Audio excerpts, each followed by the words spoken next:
Je pensais qu'on aurait peut-être d'autres exemples de gel de douche. Comment mélanger avec de l'abricot les différents gels gommants pour euh, pour qu'il n'y ait pas de dépôt et autres. Certes, c'est vrai que vous avez donné beaucoup plus d'actifs, les rôles et autres, tout ça là, mais bon, à quel moment on peut les mélanger pour qu'il n'y ait pas, pour que ce soit vraiment homogène, pour qu'on puisse respecter les normes, les pourcentages et autres, tout ça là. Donc, et aussi, c'est vrai que dans le cours, c'est expliqué qu'on peut faire des productions sans le thésapon et autres, tout ça là. Mais je voudrais savoir si je peux avoir un exemple de ça, en fait. Sinon, j'ai lu le cours, j'ai compris comment on calcule la salle, tout ça. Sur ce côté, je ne suis pas, ça va, j'ai bien compris. Donc, c'était un peu ma préoccupation. Ok, Je sais pas si vous avez compris. j'ai compris. D'abord, merci. Vous avez dit que j'ai donné les exemples et tout ça. C'est très bien. Mm. Mais il faut savoir que moi, je suis dans une démarche où je refuse de donner des formules toutes faites et tout ça. Bon, si c'était ça, on n'allait pas former. Je ne donne pas Mm. des exemples toutes faites. Peut-être que Oui. devant, je donnerai des formules. Mais tu vas donner des formules à des personnes qui savent interpréter une formule ou qui savent lire une formule. Est-ce que vous voyez? Mhm. D'abord, Oui, oui. actuellement, ce qui est plus important, c'est d'abord de lire les cours et puis comprendre les cours, mais comprendre aussi le cheminement d'une formulation, des solutions. Mhm. Vous avez dit, vous avez parlé de gel gommant. D'accord. Mhm. Dans le cours, j'ai parlé des principes actifs, où j'ai parlé des actifs exfoliants, et Mhm. j'ai parlé aussi des différents types d'exfoliation, exfoliation mécanique, exfoliation acide et autres, tout ça. Donc, si vous voulez faire un gel douche, ça va dépendre des principes actifs que vous allez cibler. C'est ça qui va vous permettre de pouvoir faire des produits que vous voulez. Et c'est en là, c'est là que réside la liberté ou le bien fondé d'avoir des qualités de formulateur en fait. Est-ce que vous voyez? Mhm. Oui, oui. Parce que si vous savez formuler, vous pouvez faire tout ce que vous citez là. Vous pouvez tout faire. Toutes Mhm. ces choses-là, vous pouvez les faire. Mais comment est-ce que vous devez vous prendre? C'est ça qui est plus important. Dans le Oui. coup, Voilà. bon, j'ai parlé, il y a eu un peu de littérature, j'ai parlé des grandes théories. Bon, c'est quoi un humectant? C'est pas anodin, c'est très important. C'est lorsque vous allez commencer Oui. à formuler que vous allez comprendre. Ce n'est pas anodin. J'ai parlé des additifs, Mhm. j'ai parlé des solvants, tout ça c'est important. Maintenant, Mhm. je prends un exemple. Bon, je sais pas, j'ai posté une vidéo où j'étais en séance avec une dame. Je ne sais pas si vous avez regardé la vidéo. Oui, j'ai regardé, mais j'ai pas pu terminer. Ok, pas de problème. Bon, la vidéo consiste en quoi? La vidéo parle de la salle. La dame Mhm. elle avait des difficultés à maîtriser la salle. Donc, moi, je lui ai expliqué. Est-ce que vous voyez? Mhm. Parce qu'il y a Oui, oui, oui, voilà, j'ai vu. il y a des cheminements à respecter avant de pouvoir faire, comment on appelle ça? D'accord. Il y a des cheminements à respecter avant de pouvoir faire le calcul des gels douches. Les gels douches ne sont pas J'ai compliqués. vu. Mais lorsque vous allez maîtriser le cheminement, vous allez pouvoir faire les gels douches. Bon, je reviens à votre exemple. Vous avez dit que je devrais donner des formules ou des explications sur un gel douche gourmand et autres. Mais moi, je pense que si vous avez bien suivi le cours, vous devez savoir que c'est vous qui êtes votre propre chef, c'est vous qui êtes libre de pouvoir faire ce que vous voulez. Je prends un exemple. Vous voulez faire un gel douche hydratant. Je vais partir d'une formule hydratante d'abord. Vous voulez faire un gel douche hydratant. Mhm. D'abord, pour faire un gel douche, on a besoin d'un excipient. Bon, la base. Donc, vous aurez besoin Mhm. des solvants. J'ai parlé des solvants et on a dit que les solvants les plus utilisés, c'est l'eau. Après, Oui, oui, oui. j'ai présenté les humectants. Les humectants qui sont hydratants et autres, tout ça. Après, j'ai parlé des Mhm. additifs. Après, j'ai parlé des Oui, actifs. Donc, partant de oui. ces trois choses-là, on sait qu'on a besoin d'eau. On sait qu'on a besoin d'additifs. Parfums, colorants et autres. Tout ça, oui, Conservateurs et oui. tout. c'est qu'on a besoin d'actifs. C'est le principe actif qui va donner une fonction au produit. Maintenant, après ça, on a aussi besoin des tensions actifs. Ce sont les tensions actifs qui vont apporter le pouvoir détergif de votre gel. Oui. Et là encore, il y a des calculs à faire. Vous devez calculer la salle. Oui. Donc, c'est la salle qui va déterminer l'indice de détergence de votre produit. Si ça lave trop, si ça lave pas trop. Ça, vous allez faire ces calculs-là à part d'abord. Donc, la vidéo, là, la vidéo elle explique ça. Maintenant, vous allez choisir vos tensions actifs. Et là-bas aussi, il explique, il a dit qu'il y avait une configuration à respecter. Les tensions actifs primaires, les tensions actifs secondaires et les tensions actifs de contour. Les tensions actifs primaires, la plupart sont un peu trop détergifs, Texapon et autres. Il y a les tensions actifs secondaires qui vont venir régler, diminuer les degrés d'irritabilité du premier. Et il y a les tensions actifs de contour qui vont apporter une douceur à votre produit. Donc, lorsque vous allez faire ce calcul-là, vous allez évidemment choisir vos tensions actifs. Est-ce que vous voyez? Donc, pour faire les calculs, ça encore, je vais vous expliquer. Pour faire les calculs là, on va faire d'abord ce qu'on appelle un listage. Bon, on va faire d'abord la répartition des produits. La phase hydrophile, c'est-à-dire la phase solvante où il y a les solvants, tout ça là, on va choisir les choses là-bas. Il y a l'eau qui est là-bas, comment on appelle ça, les humectants, tout ça, on va choisir. Les additifs, on va choisir le parfum, le colorant, on va choisir les actifs, on va tout choisir. Et dans les additifs, on va choisir aussi comment on appelle ça, les conservateurs, tout ça. Dans les tensions actifs, on va aussi les choisir. Ce qui va laver, ce qui va booster la mousse, ce qui va apporter la douceur. Et puis, il y a encore d'autres matières premières qu'on peut ajouter. Soit ce qui va faire briller le produit, ce qui va maintenir la viscosité, ce qui va faire que les choses seront bien dissous, qu'on appelle les agents hydrotropes, dont j'ai parlé dans le cours. Donc, il y a beaucoup de choses. Donc, pour un profane, ça peut mélanger la personne. Donc, moi, mon rôle, c'est quoi? Mon rôle, c'est de vous guider petit à petit jusqu'à ce que vous maîtrisez ça. Parce que une personne peut dire, bon, moi, je suis dans le domaine, j'ai suivi telle formation, mais si tu ne sais pas formuler, tu n'as pas suivi des formations, hein. Toujours, moi, j'ai dit ça. Je peux prendre une formule et puis je vais vous expliquer la formule et puis je vais dire, bon, je vous ai formé, hein, pour faire un gel douche, vous voyez comment on fait. Mais vous serez limité. Vous ne pourrez jamais faire les produits que vous voulez à votre guise. Est-ce que vous voyez?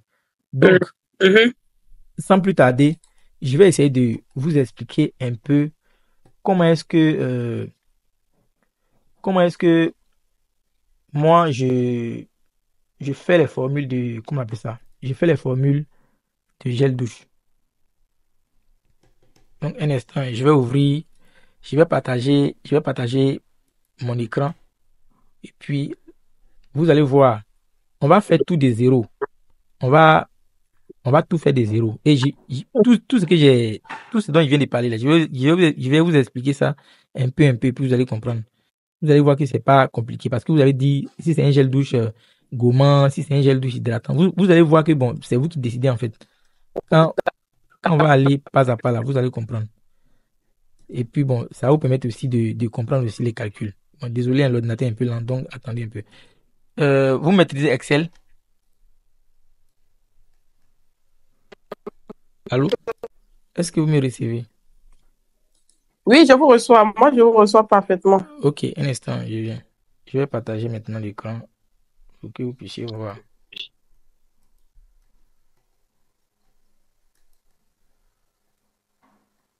Ok. Si vous voyez l'écran, dites-moi. Ça vient. Ok, c'est bon, hein? C'est bon? Ok. Bon, là, il s'agit d'un gel douche enfant.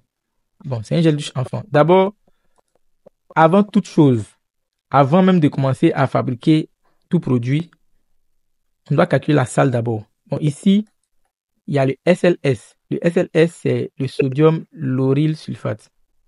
Ce produit-là, compte tenu de son degré d'irritabilité, il a décidé d'utiliser 0,2%. Donc, je vais calculer sa salle. Ici, donc je fais 2 multiplié par 95. Le SLS, sa salle, c'est 95. Donc, lorsque je fais les calculs, je trouve 19. 0,2 fois 95, ça donne 19. Après, il y a le SLES qui est ici. Sa salle, c'est 92. Donc, je le prends ici. C'est lui qui est là. Je prends 10%. Donc, je fais 10 fois 92, ça me donne 920. Je prends le cocamidopropylbétaïne. Je prends 5%. 5%, ça fait 5 fois 32, ça fait 160. Je prends le SCI, le sodium cocoïl iséthionate. Je prends 2%, donc ça fait 2 fois 85. Donc 2 multiplié par la salle du SCI. Je prends le Lamsoft.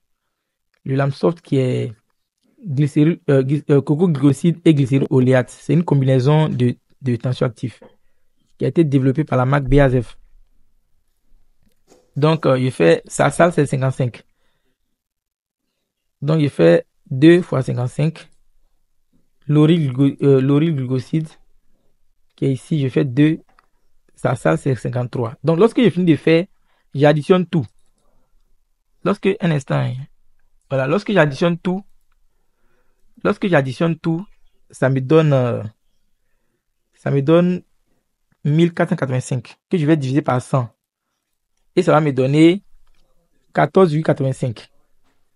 Est-ce que vous voyez? Donc là, maintenant, j'ai déjà la salle. Ce qui veut dire qu'avant même de commencer à faire ma formulation, je choisis d'abord mes tensions actifs. Je vais choisir les pourcentages que je veux pour les tensions actifs. Et puis, je vais faire le calcul de la salle. Lorsque j'ai fini de faire le calcul de la salle, je vais maintenant continuer à faire, comment on appelle ça, à ajouter les autres choses. D'abord, il faut savoir que l'eau se calcule en dernière position. Voici l'eau qui est là. Vous voyez? Donc, pour une formule de 4 kg ou 4 mg, j'ai 65% d'eau. Donc, sachez que au fur et à mesure que vous serez en train d'ajouter, au fur et à mesure que vous serez en train d'ajouter les matières premières, la quantité d'eau va diminuer. D'abord, dans la phase aqueuse, je vais utiliser le EDTA. Le EDTA qui est un agent, comment on appelle ça? Un instant, il vient. Je vais essayer de voir si je peux. Je vais voir si je peux couper votre micro d'abord. Ok. Voilà, c'est bon. Donc, vous m'entendez? Parce que quand il y a le son, ça va interférer. Donc, attendez, voilà. Donc, ce qu'on va faire ici, c'est quoi? On va d'abord, dans la phase aqueuse, on va choisir certains produits. Donc, ici, il y a le EDTA. Le EDTA qui est un agent qui est latent, qui va traiter l'eau. Donc, ici, je prends 0,1. Le sorbitol, c'est un humectant, un produit hydratant. Parce que sachez que le gel douche, c'est un produit détergent. Donc, ça va laver la peau et enlever le sébum. Alors que la peau, même si la peau va régénérer encore le sébum, ça va mettre du temps. Donc, il faut mettre des produits qui vont combler un peu ces vides de sébum de la peau là. Donc, il y a le sorbitol, 3%. Le HEC, qui est aussi un agent hydrotrope, ça va faciliter la solubilisation des actifs, ça va éviter aussi, c'est aussi un agent anti-redéposition. Ça va faire aussi que lorsque tu vas te laver, la saleté ne va pas se redéposer encore sur la peau. Maintenant ici, ce sont les tensioactifs. Vous voyez, donc vous choisissez, comment on appelle ça, vous choisissez les pourcentages des différents tensioactifs à travers le calcul de la salle. Après, vous venez ici, vous allez choisir les additifs. Bon, si vous voulez un parfum, vous allez choisir le parfum. Ici, c'est 0,75. Bon, je peux mettre 0,30. Bon, 0,3. Le colorant, comme c'est une petite quantité, j'ai mis QS, ça veut dire quantité suffisante. Donc, vous allez mettre à l'appréciation. Vous mettez un peu. Si la couleur est bonne, vous laissez. Ici, il y a le Eusyl PE910, qui est un très bon conservateur. En plus d'être un conservateur, il participe aussi à la transparence des gels douche. Donc, lorsque vous faites un gel douche avec ça, ça rend le gel douche bien transparent. Il y a le Cocamide DA. Cocamide DA, c'est un agent hydrotrope. D'abord, il va maintenir la viscosité, il va booster la viscosité, mais il va empêcher aussi que le produit mousse trop. Lorsque vous finissez de faire le produit, ça va trop mousser, ça va pas trop mousser dans le pot. Mais il participe à la transparence du produit. Le sel ici, le sel va jouer le rôle de constructeur de viscosité. Pourquoi on utilise le sel? On utilise le sel parce qu'on a des sulfates ici. Donc, le SLS, le sodium lauryle sulfate et le sodium laureth sulfate vont s'activer avec le sel pour devenir visqueux. Donc, c'est eux qu'on va utiliser pour rendre le produit visqueux. Mais cela ne veut pas dire qu'on doit forcément que c'est obligatoire d'utiliser le sel, ou bien on utilise le sel parce qu'on a utilisé les sulfates. Si c'est un gel douce sans sulfate, on peut construire notre viscosité avec d'autres produits, avec d'autres agents de viscosité, comme la gomme xanthane, le HEC, le carbopol, l'acrylate copolymère et autres. Qu'est-ce que vous voyez? Maintenant, ici, on a les principes actifs. Ici, on a l'urée. Donc, ici, l'urée va jouer le rôle d'hydratant.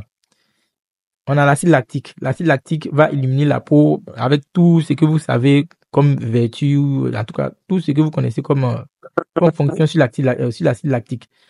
Le polyquaternium 7, c'est un agent conditionneur. Ça va ramollir la peau, rendre la peau douce et autres. L'acide citrique ici, c'est un buffer, c'est un agent tampon.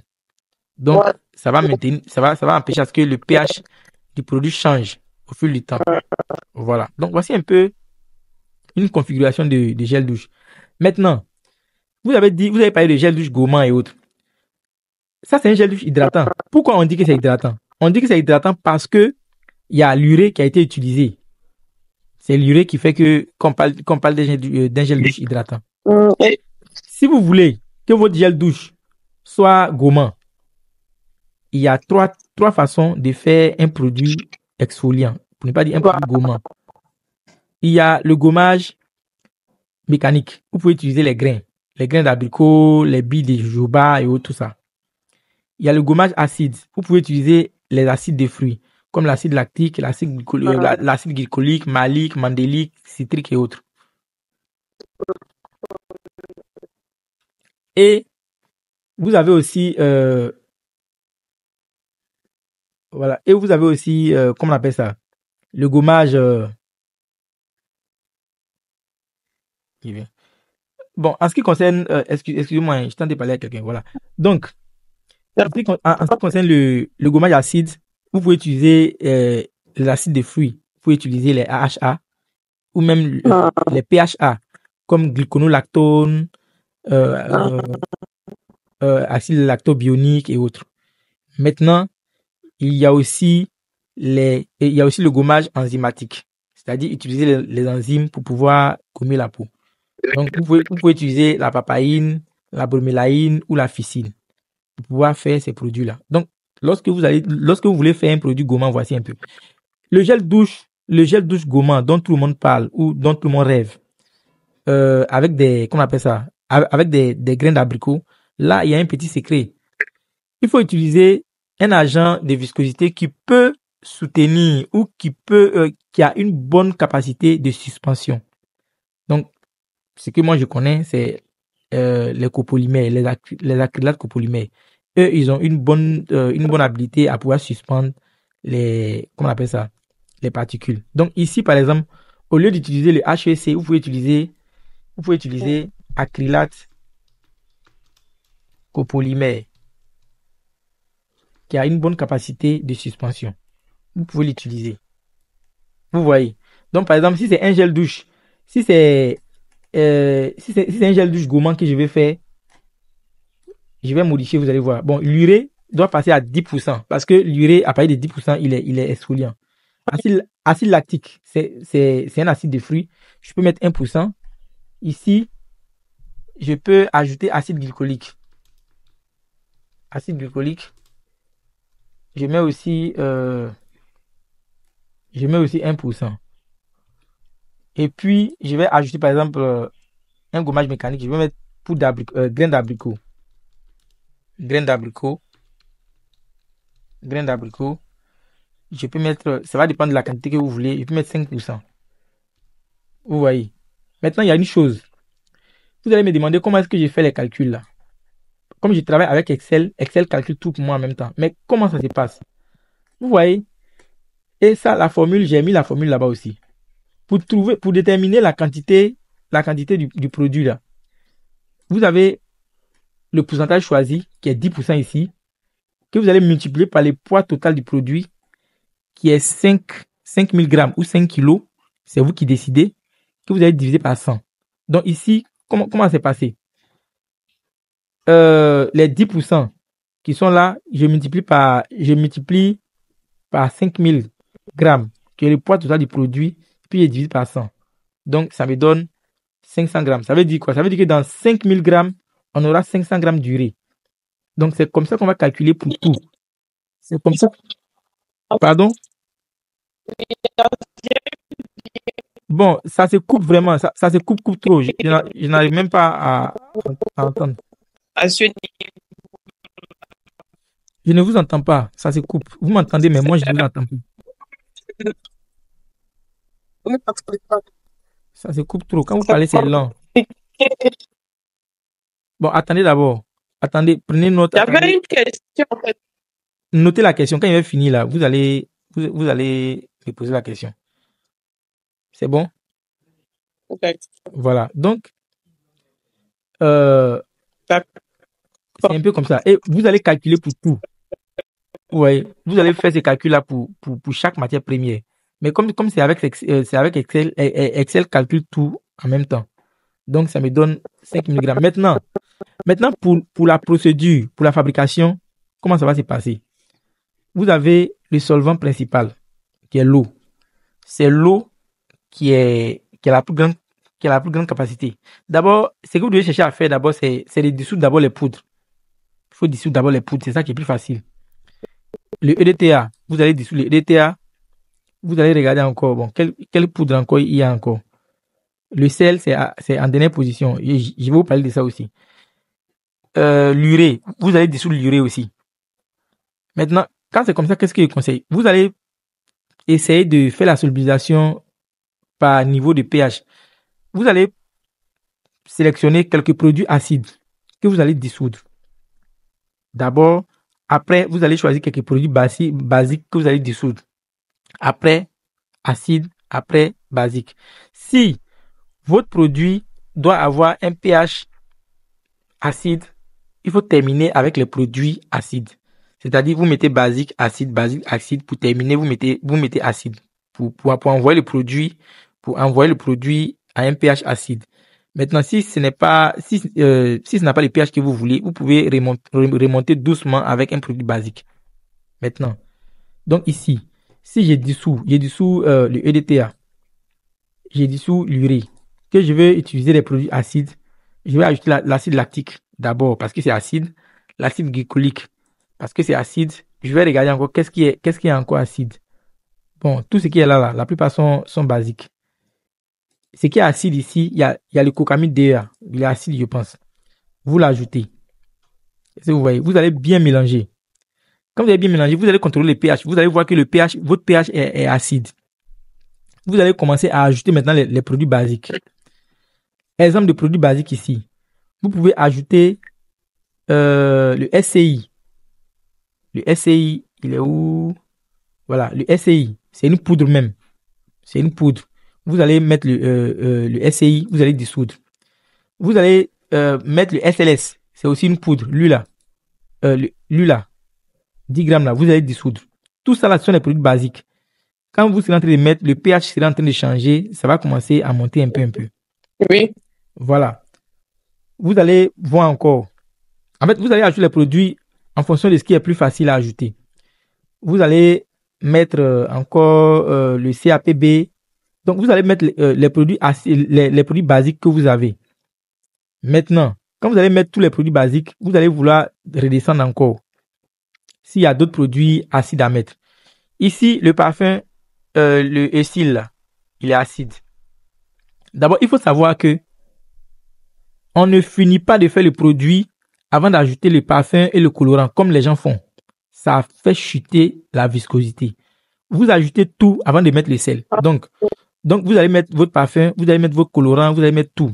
Quand vous allez tout mettre là, c'est là maintenant vous allez corriger maintenant la viscosité avec le sel. Et attention, le sel, on n'ajoute pas le sel tout d'un coup. On met le sel tout doucement. on met, on dissout, on mélange, on met, on dissout, on mélange. Il faut s'assurer que tout le sel a dissous. Et au fur et à mesure que vous ajoutez ça, vous allez voir que le produit va commencer à devenir lourd. Jusqu'à ce que vous obtenez le gel douche que vous voulez. Voilà, ces temps-ci là, je vais commencer aussi à faire des formules sur des gels douche sans sulfate. Les gens en demandent beaucoup, donc je vais aussi faire des formulations là-dessus. Donc vous voyez, c'est un peu comme ça qu'on fait les formules de gel douche.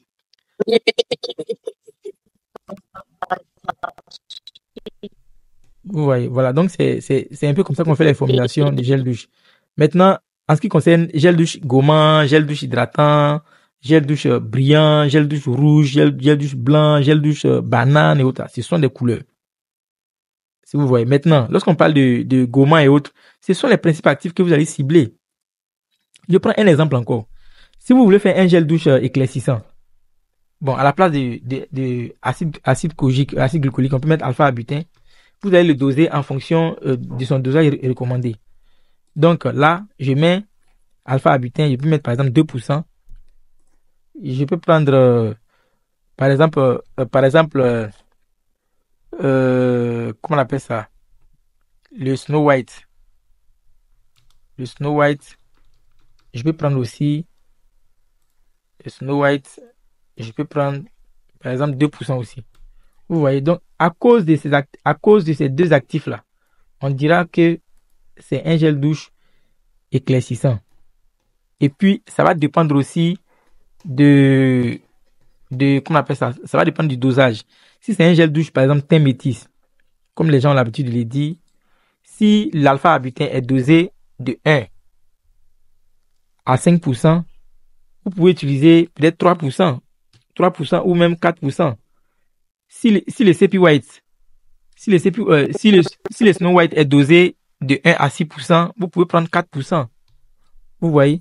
Si c'est blanchissant, vous pouvez faire les extrêmes. Lui là, son dosage c'est 5% extrême. Lui là aussi c'est 5% extrême. Mais assurez-vous que ces poudres-là peuvent être dissous par la quantité d'eau. Donc, il faut tenir compte de la quantité d'eau aussi. Ici, on a 2495, donc environ 2 litres et demi pour 300 grammes et 250 grammes. Donc, environ 550 grammes de poudre. Donc, on pense que 550 grammes peut être dissous par 2 litres et demi. Est-ce que vous voyez? Donc, il faut penser à ça aussi. Et c'est à partir de là qu'on a utilisé un testet TDS. Et c'est aussi là qu'il faut savoir qu'il faut utiliser de l'eau distillée pour travailler. Parce que si vous utilisez une eau qui est chargée, une eau qui contient beaucoup de minéraux, lorsque vous allez mettre la poudre va augmenter, comment on appelle ça, la contenance de l'eau, la contenance comment on appelle ça, des particules que contient l'eau. Donc, ça va faire que l'eau sera trouble et votre gel douche ne sera pas transparent. Vous voyez? Donc, on tient compte de ça aussi. Voilà. Donc, voici un peu ce que je peux dire en ce qui concerne votre préoccupation. Donc, je vais essayer de vous passer la parole. Vous allez essayer de m'expliquer, voir si... Écoutez maintenant, je ne sais pas si c'est bon maintenant. Oui, je viens. Je vais couper mon micro pour vous écouter. C'est bon.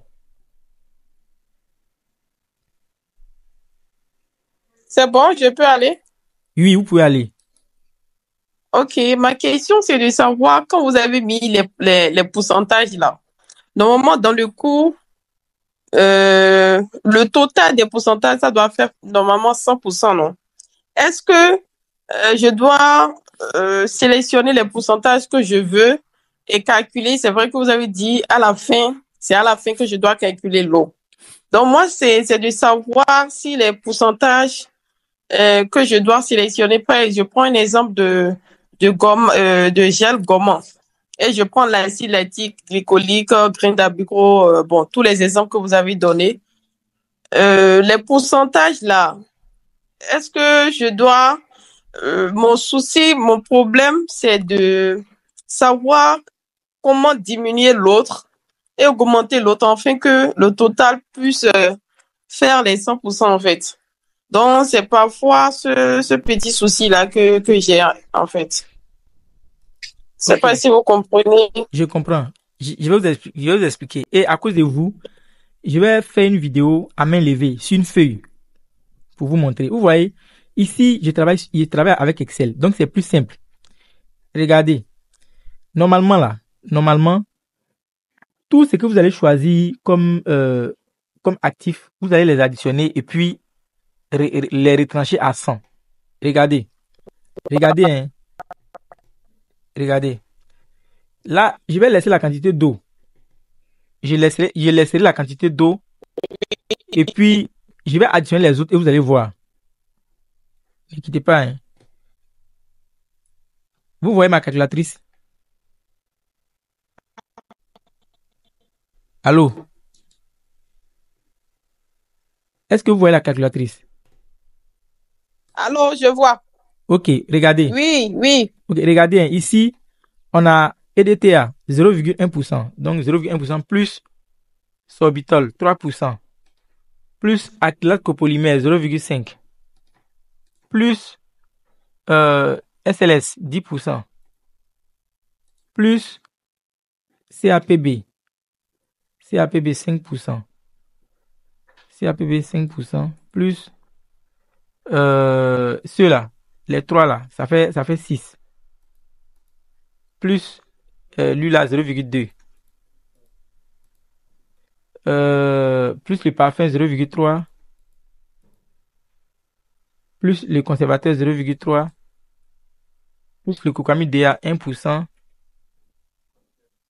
Plus le sel 0,5. Plus l'urée 10%. Plus l'acide lactique 1%. Plus alpha-butin 5%. Plus Snow White 6%. Et puis, un instant.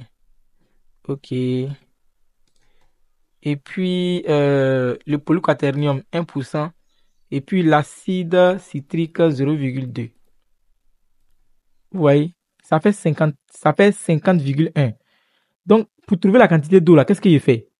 Donc, il fait 100 moins 50,1. Donc, s'il fait moins 100, ça va me donner 49,9. Regardez ici.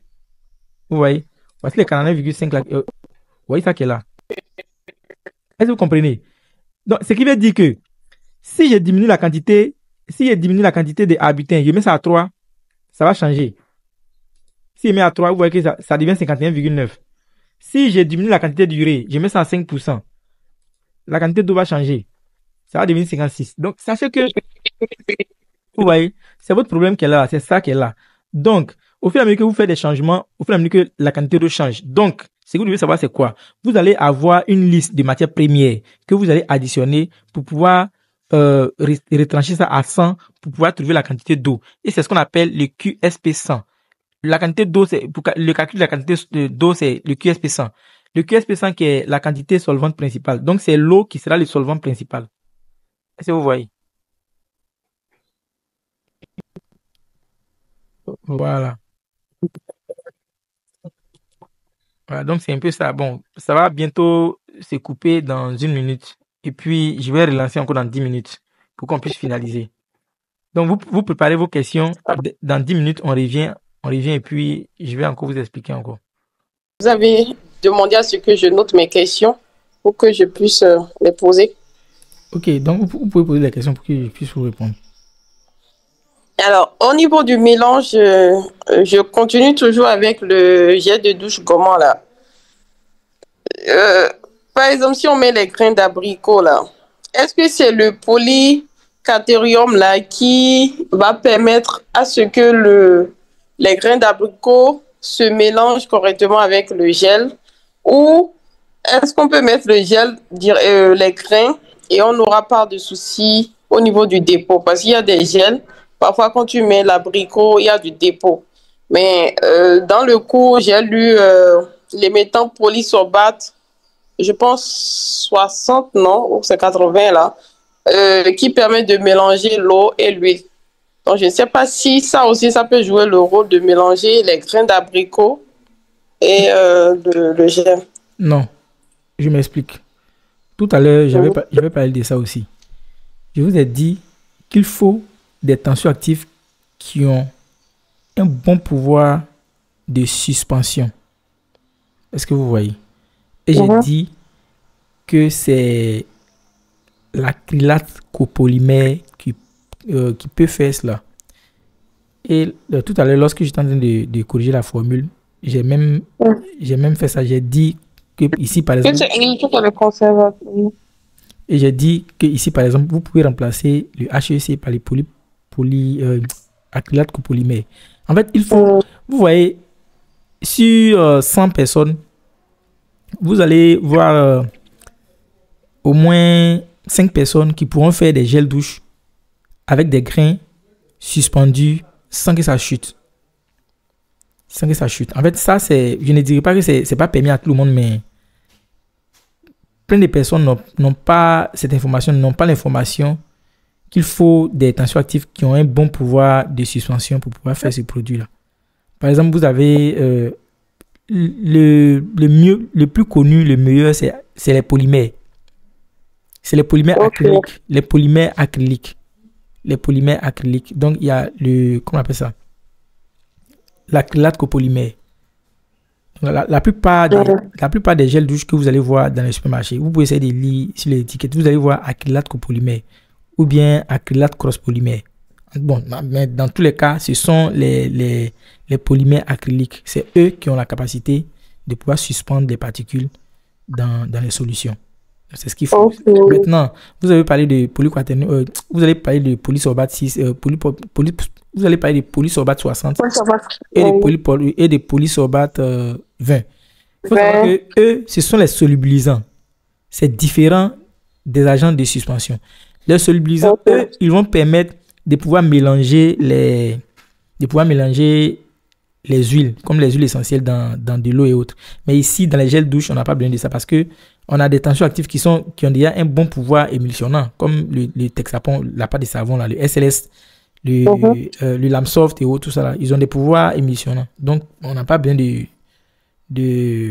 comment on appelle ça, des solubilisants là. On peut même aussi utiliser d'autres solubilisants comme le PG40, huile de ricin hydrogénée, le PG7, glycérie cocoate, qui sont aussi des émulsifiants, qui vont mélanger ces huiles-là bien dans les gels douche. Mais on parle de ces solubilisants dans les lotions. Dans les lotions. Ou même dans les toners et autres. Voilà. Les produits où il y a beaucoup d'eau sans tension active. Comme l'eau n'a pas la même densité que les huiles, forcément ça va surnager. Et pour éviter que ça surnage, il faut ajouter ces solubilisants-là. Voilà, donc c'est un peu ce que je peux dire en ce qui concerne cette partie-là. D'accord. Ok, bon, la dernière question, c'est, vous l'avez dit tout à l'heure, mais je ne sais pas si ça serait après, c'est quand vous allez faire la formule. C'est la formule du gel sans les Texapon, SLS, tout ça là, voilà. Comme ça, il faut forcément calculer la salle. Bon, il y a des gens qui ont peur que ça n'agresse pas la peau, bien que ça ne sèche pas la peau, qui ne veulent pas utiliser ces matières-là pour la production. Voilà, donc. Bon, ok, vous voyez. C'est la dernière question. Ok, je suis en train de travailler sur ces gels douche-là. Cette semaine-là, je vais terminer ça et puis je ferai même des vidéos là-dessus. D'abord, il faut savoir que les histoires de sulfate et autres, je peux dire que c'est une mauvaise publicité. Ça, c'est ce que moi, je peux dire. Vous voyez, même un produit dit naturel, même un produit... Bon, il y a des gens qui parlent du bio sans savoir ce que c'est que le bio. Ça, on doit le savoir. C'est ça. Les produits dont on parle, les sulfates et autres, là, bien vrai que les sulfates ne sont pas bien, comme on le dit, mais ils ne sont pas bien lorsqu'on ne sait pas les utiliser. Ils ne sont pas bien lorsqu'on les utilise de façon exagérée. Regardez, vous voyez, il y a des gens qui font des gels douche uniquement avec le sulfate. Est-ce qu'on peut faire un gel douche avec le sulfate seulement? Non. Voilà pourquoi moi, j'ai parlé de la configuration. Le sulfate, à un certain pourcent, ou même si vous mettez beaucoup et que vous essayez de le couper avec d'autres produits, le sulfate ne sera pas trop irritant parce que on peut utiliser... Sinon, pourquoi est-ce que il y a les grandes entreprises qui utilisent le sulfate et ils font des produits qui sont vendus en Europe et tout ça là. Aucun produit ne sera vendu en Europe si ce produit-là enfreint aux règles de l'Union européenne. Si ça passe, c'est que c'est autorisé. Mais, en quelle proportion est-ce que ce produit est utilisé? C'est la question qu'on doit se poser en fait. Vous voyez, Moi, j'ai parlé de la configuration j'ai parlé de l'utilisation des 3 tensioactifs. Si vous utilisez même le sulfate et que vous le combinez avec d'autres tensioactifs, ça va réduire son degré d'irritabilité. Mais maintenant, même de nos jours, compte tenu de cette vague, de critiques, il y a plusieurs tensioactifs naturels, dits naturels, qui ont commencé à voir le jour et qui se comportent de la même façon que les sulfates. Donc, on peut les utiliser. Vous voyez, et lorsque vous savez formuler, vous êtes libre. Si vous voyez qu'un produit n'est pas bon, vous faites des recherches, c'est pas bon, vous changez. Et dans le cours, j'ai bien classé les différents tensioactifs. Les tensioactifs anioniques, les rôles, voici ce que ça fait, les non ioniques, les amphotères, tout ça là, vous savez déjà. Donc, si on vous dit que le sulfate n'est pas bien, dans la liste, vous allez forcément trouver un tensioactif qui a de bonnes qualités que vous allez prendre pour pouvoir faire votre produit. C'est tout. Donc, moi, je pense que le problème ne se pose pas. Maintenant, pour votre question, pour ne pas que ça chute là, on va faire des formules dessus. Je vais vous envoyer des fiches de formules que, bon, je vais essayer de guider. Je fais ça aussi avec les autres. Vous allez faire, je vais guider. Mais sachez que pour faire les gels douche qui ne chutent pas, c'est le secret là que je vous ai donné là. Et sur 100 personnes, ceux qui savent ça, ils ne valent pas peut-être 10. Ça là même là. Vous pouvez mettre plusieurs personnes au défi.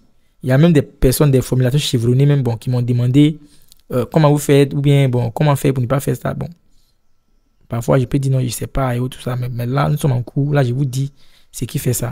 J'ai même vous envoyer même des vidéos ou bien bon, des exemples ou des fiches qui vont vous faire comprendre pourquoi est-ce que pourquoi est-ce que ces produits-là sont stables. Pourquoi est-ce que ces produits-là sont stables ou juste de la qualité d'agent de suspension. D'accord. Voilà. Donc, si vous avez ça me fera plaisir parce qu'au niveau du plateforme, je n'avais pas eu accès aux vidéos. C'était bloqué. Oui. Bon, en fait, vous voyez, bon, pour émulsion, j'ai fait un peu de vidéos. Pour savonnerie, j'ai fait beaucoup de vidéos. Et comme les vidéos prennent aussi le temps pour pouvoir être faites plutôt, je mets le temps pour pouvoir essayer de bien faire.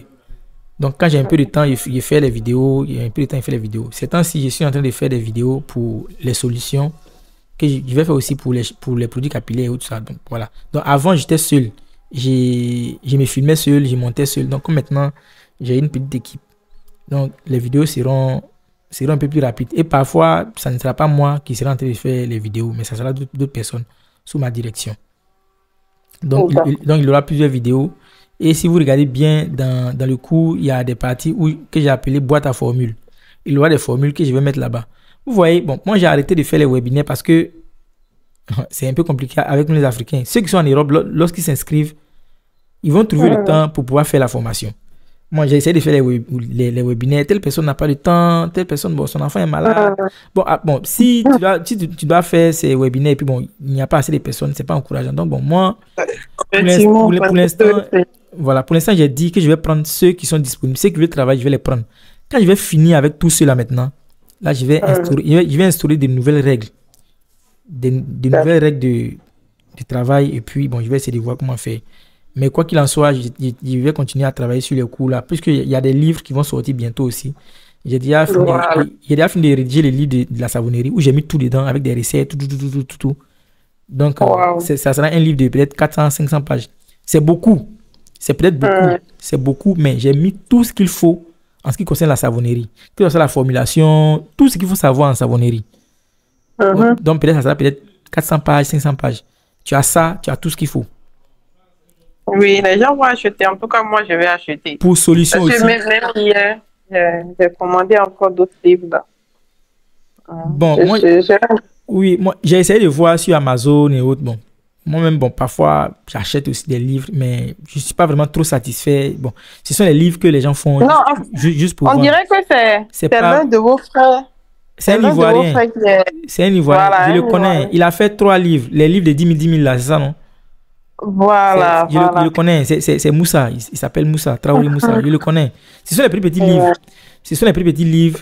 Bon, ça, je peux dire que ça n'a vraiment rien à voir avec les livres que moi je vais faire parce que moi j'ai pris mon temps pour pouvoir faire les livres là.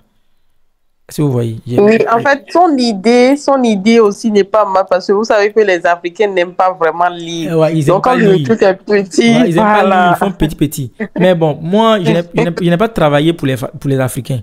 J'ai travaillé pour les personnes qui aiment lire. Pour tout le monde, Voilà, pour les voilà. personnes qui aiment écrire. Parce que moi, je travaille plus avec des gens de l'extérieur que des gens d'ici.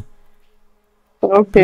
Même les formations que j'ai fait, rares sont ceux qui s'intéressent aux formations. Même les gens même qui viennent payer, ils viennent faire quelques temps et puis après, ils s'en vont.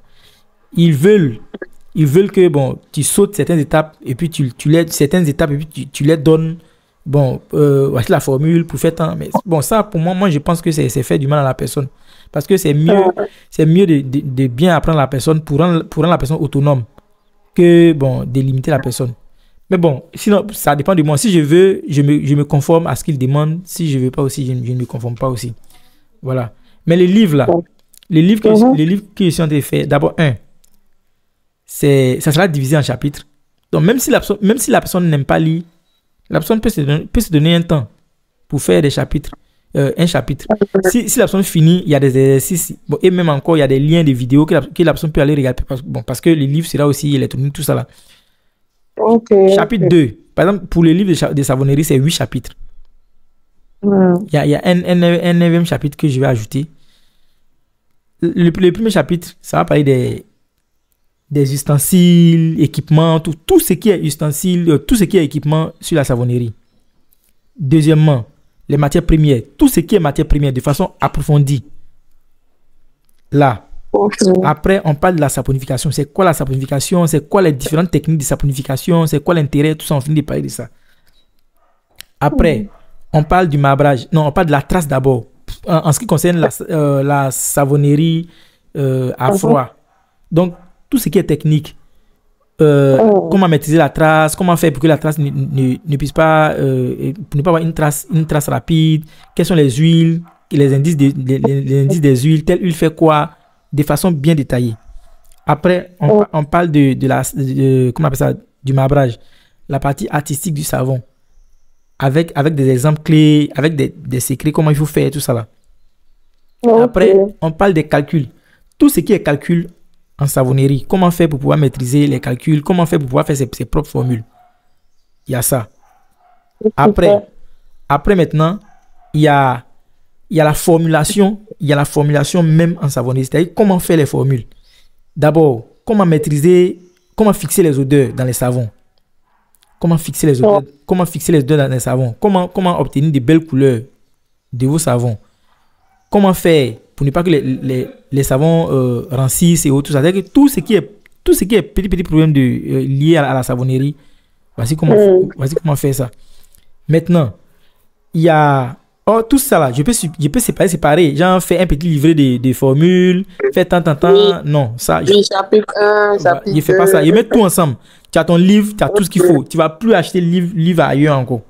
Maintenant, il y a un livre, il y a un chapitre qui va concerner les formules, c'est-à-dire les formules de savon, que ce soit à froid, à chaud et tout ça. Quand on finit de faire tout ça, maintenant, ce qui veut dire que il y a au moins une 50aine de formules qui seront là comme exemple. Et ce sont des formules testées. Que ce soit des savons transparents, les savons, tout. Je mets tout là. Après, il y a un autre chapitre qui va parler maintenant de l'étiquetage. Et c'est avec des liens de fournisseurs. Wow. Avec des liens de fournisseurs. L'étiquetage. Comment il faut étiqueter son savon? Qu'est-ce qu'il faut écrire dans les savons? Comment faire pour passer un test de laboratoire? Si tu veux aller faire certifier ton savon, comment faire? Comment rédiger une liste INC? Tout ça, c'est dedans. Wow. Après ça, il y a maintenant, comment on appelle ça? Après ça, maintenant, il y a le montage d'un projet de savonnerie. C'est-à-dire que comment monter une savonnerie. Et c'est là-bas que j'ai travaillé beaucoup. Même jusqu'à présent, je dois envoyer le livre à un designer, c'est-à-dire un graphiste, pour pouvoir mettre les images, faire tout. Mais à chaque fois, j'ajoute encore des choses dedans. Et vous êtes sûr que le livre là va vite sortir avec tout ça là maintenant? Non, les livres... Parce que tel que vous l'avez expliqué, moi j'ai envie de le prendre en même temps. Le livre, il est déjà prêt. Donc, à chaque fois, lorsque j'ai des choses, j'envoie ça au graphiste pour qu'il puisse ajouter. Par exemple, lorsque je parle de choses à montage de projets de savonnerie, bon, parfois, il y a des gens qui me déplacent. Non, je vais ouvrir une savonnerie, je vais acheter telle machine, j'explique les machines, où est-ce qu'il faut. Et je me base sur mon expérience. Où est-ce qu'il faut faire? Okay. Il faut acheter telle machine, il faut commencer doucement. Telle machine n'est pas bonne, n'achète pas. Fais ceci, fais cela. Et tout ça là est dedans. Donc, c'est un livre de environ 7 à 8 chapitres. Pour solution, ça sera pareil. Pour émulsion, ça sera pareil. Et je ferai comme ça, comme ça. J'ai déjà rédigé savonnerie, émulsion, capillaire. Solution aussi, ils sont défaits un peu. Mais je vais publier savonnerie d'abord. Et puis faire sortir les autres. Il y a aussi aromathérapie. Il y a aussi le cours d'aromathérapie qui est là, qui est très long. Ça, je fais cette formation-là en 6 mois ou bien en 1 an. Et bon, je prendrai plus les pharmaciens et autres. Bon, il y a quelques pharmaciens qui sont intéressés que je vais prendre et puis on va travailler. Il y a beaucoup de vidéos. Il y a au moins 200 vidéos que je dois faire. Wow. Parce que le cours il est long. Le cours, bon, et j'ai même dit qu'en Afrique subsaharienne, je n'ai pas encore connu une personne qui forme en aromathérapie. Je n'ai pas encore vu. Au Maroc, il y en a. En Afrique du Nord, il y en a. Mais comme je suis seul et il y a beaucoup de choses à faire, bon, moi, celui-là, il ne peut pas tout faire. Donc, ça veut dire qu'aujourd'hui, j'ai fait un peu, demain, il fait un peu. Il travaille tellement qu'il savait que parfois, il tombe malade. Parfois, il suis silencieux. Bon, les gens pensent que je les ai laissés. Bon, voilà. Et tu ne pouvais pas travailler seul, c'est pas possible. Donc, c'est un peu ça. Bon, j'ai commencé à me faire entourer des personnes où j'ai... Bon, en fait, vous voyez, bon, j'ai commencé seul. J'ai fait fi de plusieurs choses, j'ai fait des sacrifices. Et au début, bon, personne n'y croyait. Donc, ça fait que, bon, pour déléguer, c'est un peu compliqué. Parce que quand tu commences quelque chose seul, tu es seul à pouvoir maîtriser cette chose-là. Si vous voyez. Voilà, donc, bon, c'est un peu ça. Donc, je pense que on va s'arrêter là pour aujourd'hui. Vous allez noter des questions encore pour la prochaine fois et je vais vous expliquer. Mais tout au long de nos travaux, on va commencer à faire des formulations. C'est-à-dire que je vais faire des formulations en ligne. Bon, en live, comme on l'a dit, et puis vous allez essayer de voir. Mais ça sera à vous de me dire, je veux qu'on fasse telle formule, telle formule. Donc, vous allez me les envoyer. Vous allez me les envoyer en inbox pour que je puisse porter des réflexions dessus, me préparer, et puis on va faire ça. D'accord, super. Voilà, il n'y a pas de problème. Donc, bon, je vais vous dire bonne journée. Il est midi, il est même que il est presque 13h. Oui. Merci beaucoup. Il n'y a pas de problème. Je suis très contente parce que c'est la première fois que je fais la plupart de mes formations, c'est au Nigeria. Il y a de très, très, très, très bons formateurs aussi là-bas. Donc, c'est la première fois que je fais ma formation en Afrique francophone. Et c'est avec vous. Je ne suis pas du tout déçue. Je suis très contente. Il n'y a pas de problème. C'est que on va essayer de travailler dessus. Donc, vous allez réfléchir sur tout ce que vous voulez. Vous allez les répertorier. C'est un peu comme ça que j'ai fait avec les autres. La congolaise, la gambienne et autres. Donc, ils me font part de leurs préoccupations. Puis, on travaille dessus. On travaille dessus jusqu'à ce que ça soit bien. Voilà, donc bon, c'est un peu ça. Donc, on va se dire à demain, à la même heure. Et rappelez-moi comme vous avez fait aujourd'hui. En tout cas, ça a été bien. Ça a été bien de me rappeler. Vous me rappelez dès que, bon, moi, je sais que je dois travailler à 10h, je me prépare et puis on fait ça. D'accord. Okay. Merci beaucoup, agréable. Ok, merci, je vous en prie.